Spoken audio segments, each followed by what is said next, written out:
હવે અમે બે કામ હજુ કર્યા છે. તો અમે એક અપીલ કરી છે બધાને 15 દિવસ પહેલા કે આગામી 31 માર્ચને જે મહાવીર જન્મ કલ્યાણ દિવસ આવે છે એ દિવસને વરઘોડો બધા સંપ્રદાય મળીને કાઢે છે. તો આપણે જૈન એકતા દિવસના રૂપમાં એ વસ્તુને મનાવીએ.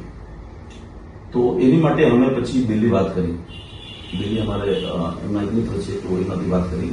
એકનાથ શિંદેના પીએ છે, 12 નંબરનું બંગલો છે એમાં દિલ્હી ગયા. અમે 3 કલાક ત્યાં બેસેલા હતા. એમાં પીએસ સાથે પણ બેઠા તો રેગ્યુલર કનેક્ટમાં છે. તો એનું પણ પૂરું બેક એમનાથી बात करी तो मैं कि जैन एकता तो गवर्नमेंट को इसमें कम्युनिटी के हिसाब से देना है.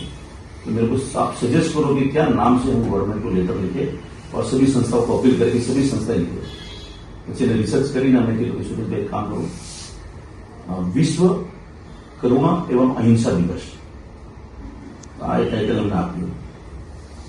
પછી અમે હોમ મિનિસ્ટ્રી, પીએમઓ અને રાષ્ટ્રપતિમાં પ્રેસિડેન્ટ બધે મેલ કર્યા, લેટર લખ્યા. 31 ડિસેમ્બર તો ગવર્મેન્ટ ઓલરેડી હોલિડે આપે જ છે તો સરકારને કંઈ નવું કરવું નથી. તો અમે કીધું કે આ દિવસને સરકાર ઘોષિત કરે કે વિશ્વ કરુણા એવં અહિંસા દિવસ કરે. તો આ પણ એક અપીલ અમે ડિજિટલી બધાને કરી રહ્યા છીએ.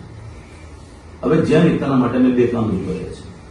એક જૈન એકતા સોંગ અમે રેકોર્ડ કર્યું છે અને એ સોંગ પણ અમે બે અલગ અલગ સોંગ રેકોર્ડ કર્યા છે. વર્ડિંગ એ જ છે, થીમ અલગ છે. એક યંગસ્ટર માટે છે જે વરઘોડામાં લોકો ડાન્સ કરે છે. મળી યંગસ્ટર આજકાલ મોડર્ન ટાઈમના હિસાબે કરવું જોઈએ ને. અને એક રેગ્યુલર સોંગ છે જૈન એકતા સોંગ, એ પણ આપણે સાંભળી શકીએ.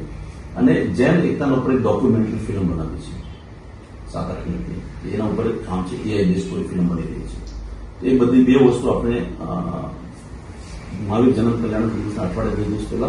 जिसो जैन एकता महाअभियान से आज ही जुड़े. आगामी तीर्थंकर भगवान महावीर स्वामी जन्म कल्याणक दिवस को जैन एकता दिवस के रूप में मनाए.